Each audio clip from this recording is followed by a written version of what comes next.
அம்பத்தூரில் வசிக்கும் தங்கை கலாவிடமிருந்து ராகவனுக்கு அலைபேசியில் அழைப்பு. அண்ணன், அம்மாவுக்கு கொஞ்சம் உடம்பு சரியில்லை, ஆஸ்பத்திரிக்கு கூட்டிகிட்டு போகிறேன்னா வரமாட்டேன்னு அடம் பிடிக்குது. என்னாச்சு அவங்களுக்கு உடம்புக்கு? நல்லா தானே இருந்தாங்க. ஆமாண்ணே, போன வியாழக்கிழமை வீட்டில் பூஜை வச்சுருந்தேன். நிறைய டெவோட்டீஸ் வந்திருந்தாங்க. சுவாமிக்கு அலங்காரம், புஷ்ப ஜோடிப்பு எல்லாமே அவங்க தான். வழக்கம் போல் வந்தவங்க சிலர்கிட்ட மூஞ்சியை தூக்கி வச்சுக்கிட்டு எரிஞ்சு விழுந்தாங்க. வழக்கமாக கூட்டு வழிபாட்டுக்கு வர்றவங்க எல்லோருமே என் மேலே பிரியமுள்ளவங்க. அம்மாவோட குணம் முன்னாடியே தெரிஞ்சிருந்ததால எந்த பிரச்சனையும் இல்லை. அவங்க எதையும் பெருசாக எடுத்துக்கல. அம்மா குணம் தெரிஞ்சது தானே, இப்போ என்ன பண்ணுது? 2 நாளாக அவங்களால் எதையும் சாப்பிட முடியலை. 1/4 டம்ளர் பால் கொடுத்தேன், அதையும் வாந்தி எடுத்துட்டாங்க. கால் 2ம் வீங்கி இருக்கு. சுறுசுறுப்பாக வீட்டில் சுற்றி வர்றவங்க ஒரே இடத்துலையே சுருண்டு படுத்து கிடக்கிறதை பார்க்க முடியலன்னா. பெரியவனை பார்க்கணும்னு அப்பப்போ சொல்லிட்டு இருக்காங்க. நீங்கள் வந்து ஒரு எட்டு பார்த்துட்டு 2 வார்த்தை நல்லதாக பேசுனீங்கன்னா தெம்பா எழுந்து உட்கார்ந்துடுவாங்க. நானே உங்கள் அண்ணி ராஜத்தை மிஷன் ஆஸ்பத்திரியில் அட்மிட் பண்ணிட்டு வீட்டுக்கும் ஹாஸ்பிட்டலுக்கும் அல்லாடிக்கிட்டு இருக்கேன். இப்போ இது வேற ஒரு பிரச்சனையா என கலாவிடம் கூறி புலம்ப தயாராகி விட்டான் ராகவன். இல்லைனா நீங்கள் கவலைப்படாதீங்க, பங்கஜமும் கௌரியும் இங்கே தான் இருக்காங்க. அம்மாவை அவங்களும் கூட இருந்து பார்த்துக்கிறாங்க. ஏதாச்சும் அதிகமாக நான் அம்மாவுக்கு முடியலைன்னா ஃபோன் போடுறேன், வந்துடுங்க. அப்புறம் அன்னைக்கு இப்போ எப்படின்னா இருக்குது? ஆஸ்பத்திரியில் என்ன சொல்கிறாங்க? ஹார்ட்டில் ஏதோ ப்ராப்ளம், வாழ்வு மாற்றணும்னு லட்சக்கணக்கில் பணம் செலவாகும்னு சொன்னீங்களே, ரொம்ப கவலையாக இருக்குதுண்ணா. அப்பா இறந்த பிற்பாடு 3 தங்கச்சிங்களை நீங்களும் அண்ணியும் தான் பார்த்துக்கிட்டீங்க. அன்னிக்கும் அம்மாவுக்கும் ஒருத்தருக்கொருத்தர் பிடிக்காமல் போச்சே தவிர எங்கள் எல்லோருக்குமே அண்ணினா கடவுளுக்கு சமம் தானா. எந்த வீட்டில் இப்படி நாத்தனாரங்களை எல்லாம் பார்த்து கவனிக்கிறாங்க என கலா அடுக்கி கொண்டே போனாள். அவங்களுக்கு போய் இப்படி ஒரு கஷ்டம் வந்திருக்க வேண்டாம் தான். ராகவனுக்கு மேற்கொண்டு எதுவுமே பேச முடியவில்லை. சரிம்மா, வச்சிட்றேன். உங்கள் அண்ணி ஆஸ்பத்திரியில் பெட்டில் இருக்கா. வர வாரம் ஆப்ரேஷன் இருக்குது. ஹார்ட் வால்வ் ரீப்ளேஸ் பண்ண போகிறதா பெரிய டாக்டர் சொல்கிறாரு. சரி, ஏதாச்சும்னா கூப்பிடு, நான் அப்புறமா பேசுகிறேம்மா. போனை வைத்துவிட்டு ராகவன் தொலைவில் தெரிந்த கோயில் கோபுரத்தையே விரித்து பார்த்தார். வாழ்க்கையில் மனிதருக்கு கஷ்டங்கள் வரலாம், ஆனால் இப்படியா? என்ன ஒரு கொடுமை! ஏன் எனக்கு மட்டும் இப்படி? மறுநாள் தகவல் வந்தது. ராகவனின் தாய் அன்னத்தின் கதை முடிந்து விட்டதென்று. சாயங்காலம் 4 மணிக்கு அம்மா மூச்சு விட முடியாமல் சிரமப்பட்டாங்க. பக்கத்தில் இருக்கும் ஆஸ்பத்திரிக்கு கொண்டுட்டு போகும் வழியிலேயே உயிர் போயிடுச்சன்னா. அம்மாவின் உடம்பை இங்கேயே அடக்கம் பண்ணிட முடிவு செய்திடலாமா? அங்கே அண்ணி ஆஸ்பத்திரியில் இருக்கிறதால இங்கேயே பண்ணுறது தான் சரியாக இருக்கும்னு எனக்கு தோணுதுன்னே. நானும் இங்கே தங்கைகளும் அதே முடிவைத்தான் எடுத்திருக்கிறோம். நீங்கள் என்ன சொல்கிறீங்க? என்ன பண்ணுறதுன்னு தெரியாமல் குழம்பி போயிருந்தேன் கலா. என் பழுவை நீ தீர்த்துட்டேம்மா. நீ சொல்கிறது ரொம்ப சரி. அம்மாவுக்கும் என் மனைவிக்கும் தினம் மோதல் வந்து நான் கஷ்டப்பட்டப்ப அம்மாவை என்கிட்டயே அனுப்பிடுங்கண்ணே, நான் பார்த்துக்கிறேன்னு சொன்னியே, அந்த வார்த்தை தாம்மா என்னை பெரிய இதிலிருந்தே காப்பாத்துச்சு. எனக்கு ஏதும் சிரமம் இல்லைன்னு நீ சொன்னியே, இப்போ அங்கேயே அடக்கம் பண்ண ஏற்பாடு செய்கிறேன்னு சொல்லி என் வயிற்றுல பாலை வளர்த்துருக்க. உனக்கு என்ன கைமாறு செய்ய போகிறேன் கலா? என்னென்ன பெரிய வார்த்தையெல்லாம்? அண்ணியை பார்த்துக்க ஆளை போட்டுட்டு சீக்கிரம் இங்கே வாங்க. மூத்த பையங்கிறதால நீங்கள் தான் கொல்லி போடணுமாம். நாளைக்கு மதியம் எடுத்துடலாம்னு சொல்கிறாரு என் வீட்டுக்காரரு. சரிம்மா, நான் அடுத்த பஸ்ஸை பிடிச்சு கிளம்பி வந்துடுறேன். கண்ணாடி பேழையில் அன்னம் மீளா துயில் கொண்டிருந்தார். வாசலில் ட்ரம்ஸ் அடிப்பின் அதிர்வில் செவிப்பறை கிழிந்தது. வீட்டுக்கு முன் வீதி நடுவில் செத்தை குப்பைகளை எரித்து கடமைகளை செய்ய தயாராகிவிட்டார்கள். தோல் வாத்தியங்களை நெருப்பில் சூடுபடுத்தி 2 கைகளிலும் குச்சிகளை வைத்து ரிதத்துடன் அடித்து இளைஞர்கள் வட்டமாக நின்று கொண்டிருந்தார்கள். அந்த பிரேத சிட்டியை கலக்கி கொண்டிருந்தார்கள். அம்மாவின் மரணம் ராகவனை அதிகமாக பாதிக்கவில்லை. அவர் கண்களில் ஒரு துளி கண்ணீர் கூட வெளிப்படவில்லை. அம்மா செய்த அக்கிரமம், அழுச்சாட்டியம் ராகவனின் மனதில் கசப்பியே நிறைத்து வைத்திருந்தது. இருந்தாலும் தாய்க்கு செய்ய வேண்டிய கடமை உணர்வு மனதில் உறுத்தவே ஓடிப்போய் வந்திருந்தார். வந்தவுடன் ராகவன் தங்கை கலாவை வீட்டுக்குள் அழைத்து போய் தாயின் இறுதி செலவுக்கு பணத்தை கொடுக்கலாம் என எதிர்பார்த்து கூட்டிட்டு போயிருந்தான்.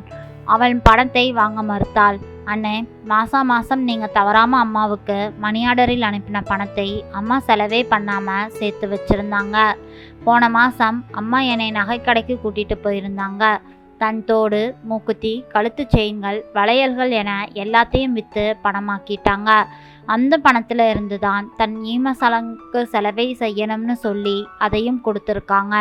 அதோடு மட்டும் இல்லாமல் உயில் மாதிரி எனக்கு தங்கைகளுக்குன்னு பணத்தை பிரித்து கவர்களில் போட்டு தன் பெட்டியில் வச்சிருக்காங்க. தன் சாவுக்கு அப்புறம் அதை சம்பந்தப்பட்டவர்களிடம் ஒப்படைக்குமாறு என்னிடம் முன்னமே கூறிவிட்டார்.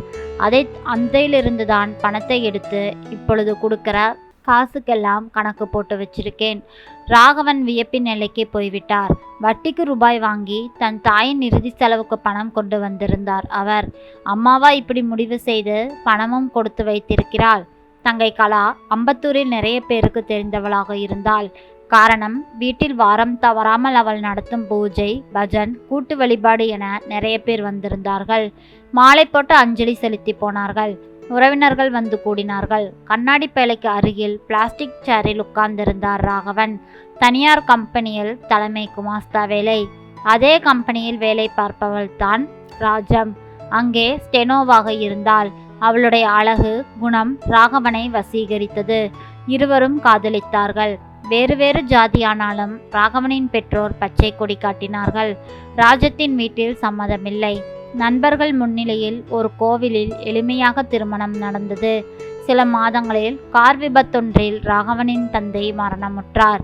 தந்தை இல்லாத கவலையில் மகனும் மருமகளும் வேலைக்கு போய்விட்ட நேரத்திலெல்லாம் அண்ணன் 3 மகள்களுடன் பேசி அவர்களின் மனதை கலைத்தார்.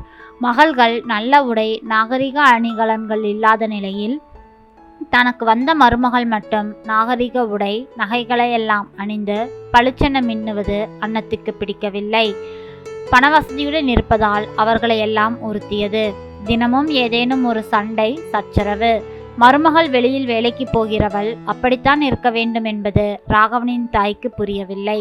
ராஜம் கடன் வாங்கி ராகவனின் 3 தங்கைகளுக்கும் எளிய முறையில் பொன் வைக்கிற இடத்தில் பூவை வைத்து திருமணம் செய்து கொடுத்தாள். நியாயப்படி பார்த்தால் மருமகளை கோவில் கட்டி கும்பிட வேண்டிய ராகவனின் தாய் அன்னம் குரோதத்தை மட்டுமே வளர்த்தாள். அம்மா அம்மா என பாசத்துடன் அழைத்து மாமியாருக்கு வேண்டியதையெல்லாம் பார்த்து பார்த்து கவனித்து வந்தாள் ராஜம். ஆனாலும் தன் மகள்களுக்கு இன்னும் தடபுடலான இடத்தில் மாப்பிள்ளையை பார்த்து திருமணம் முடித்து கொடுக்கவில்லையே என்கிற மனக்குறை அண்ணம்மாவுக்கு இருந்து வந்தது. மகனிடம் கோல் சொல்லுவதே தாயின் வேலையாகவே மாறிவிட்டது.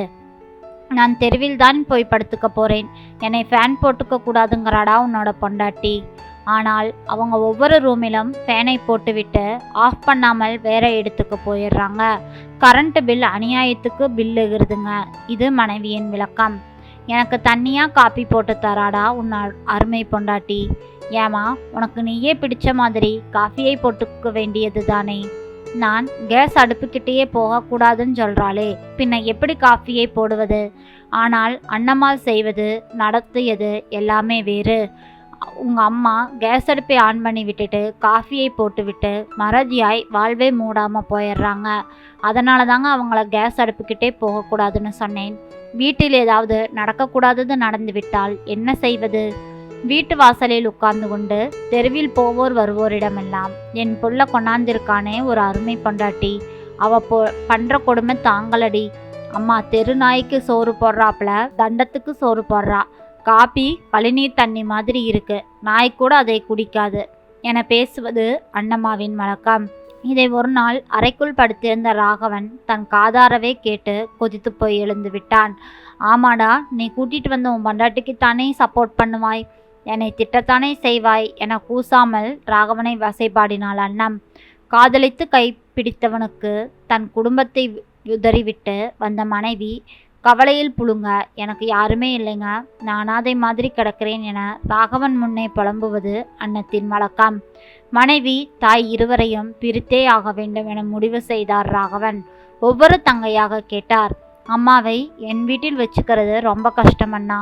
என் மாமனார் மாமியாருக்கும் எனக்கும் கலகம் மூட்டி விட்டுருவாங்க என 2 தங்கைகளும் கைவிரித்து விட, அம்பத்தூர் தங்கை கலா, என்கிட்ட அனுப்புங்கண்ணா, இங்கே பூஜை டெவோடிஸ்ட்னு அன்னதானம்னு ஒரு அமைப்பு வச்சு செய்துக்கிட்டு இருக்கேன். அவங்களுக்கு இங்கே இருக்கவும் பிடிக்கும், நான் பார்த்துக்கிறேன் என்றால் அம்பத்தூருக்கு அம்மாவை அனுப்பி வைத்தார்.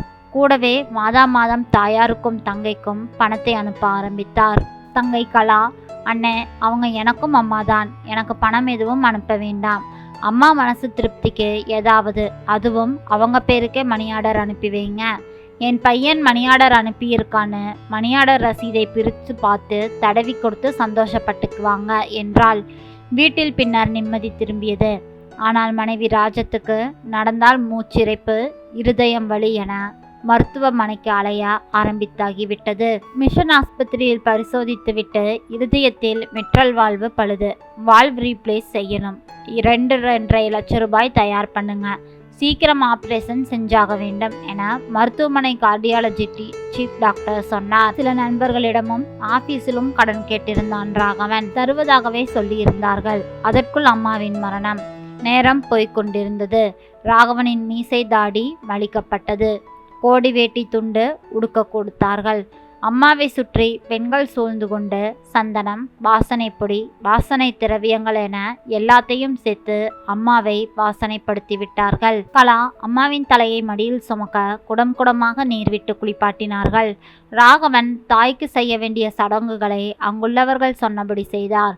ராகவனின் தாய் அன்னத்தின் உடல் ஏற்றப்பட்ட பல்லக்கு அமரர் ஊர்தி வாகனத்தில் வைக்கப்பட்டு 10,000 வாலா வெடிச்சரம் போகும் வழியெல்லாம் காது கிழிக்கும் அளவுக்கு வெடித்தபடி இறுதி பயணம் நடந்தது. அன்று சனிக்கிழமை. எனவே தனிப்படமாக போகாமல் ஒரு கோழியை பல்லக்கில் கட்டி தொங்கவிடப்பட்டிருந்தார்கள். சுடுகாட்டில் அடக்கம் முடிந்தது. வீடு திரும்பிய ராகவன் குளித்தான்.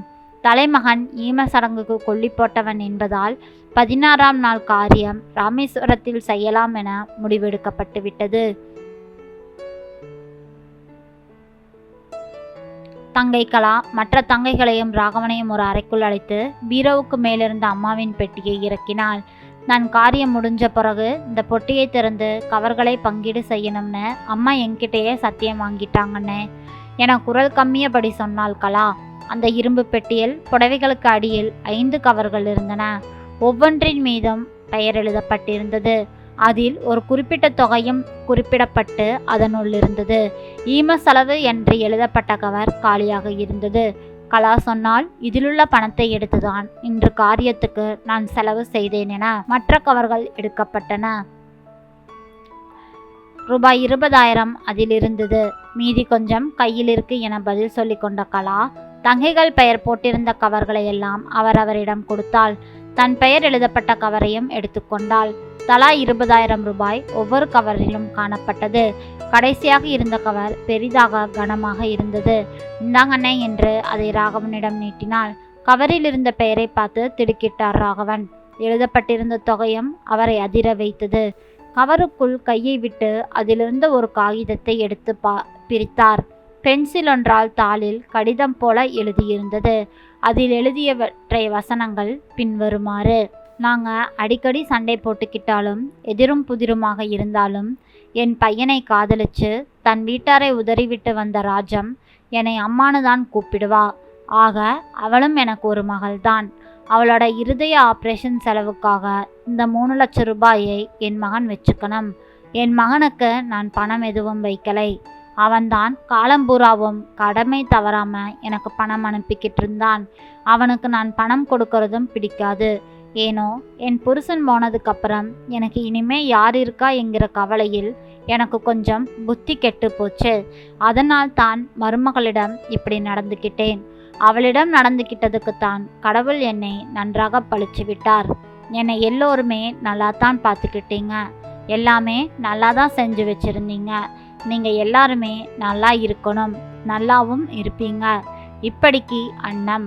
அம்மா மீது கொண்டிருந்த கோபத்திலோ மனைவிக்கு உடல் நலமில்லை என்ற வருத்தத்திலோ அம்மா இருந்த துக்கத்தில் அழாமல் இருந்த ராகவன் அந்த கடிதத்தை படித்த கணத்தில் உடைந்து போனார். சுய பரிதாபத்தால் பிறரிடம் கோபமும் எரிச்சலும் கொண்டாலும் அம்மா தான் ஒரு தாய் என்பதை வெளிப்படுத்திவிட்டாள். ராகவன் மடார் என முகத்தில் அடித்து கொண்டார். உன்னை கூடவே வச்சு பார்த்துக்க முடியாத பாவியாகிட்டேனே அம்மா, உன்னை கடைசி வரை புரிஞ்சாக்காமலேயே இருந்துட்டேனே அம்மா என அவர் கதறி கதறி அழுதார்.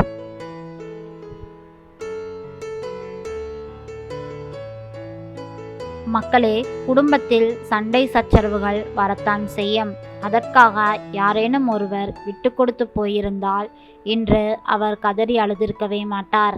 நண்பர்களே, நாமும் இந்த தவறை செய்யாமல் குடும்பத்தில் நடக்கும் சண்டை சச்சரவுகளுக்கிடையே ஒரு புரிதல் இருந்துவிட்டால் குடும்பம் உடைபடாமல் பாதுகாக்கலாம். நன்றி. இந்த கதை பிடிச்சிருந்ததுன்னா மறக்காமல் லைக் பண்ணுங்கள். நம்ம சேனலை சப்ஸ்கிரைப் பண்ணி உங்களோட ஆதரவு கொடுங்க. நாளை மீண்டும் வேறொரு கதையில் சந்திக்கலாம். நன்றி.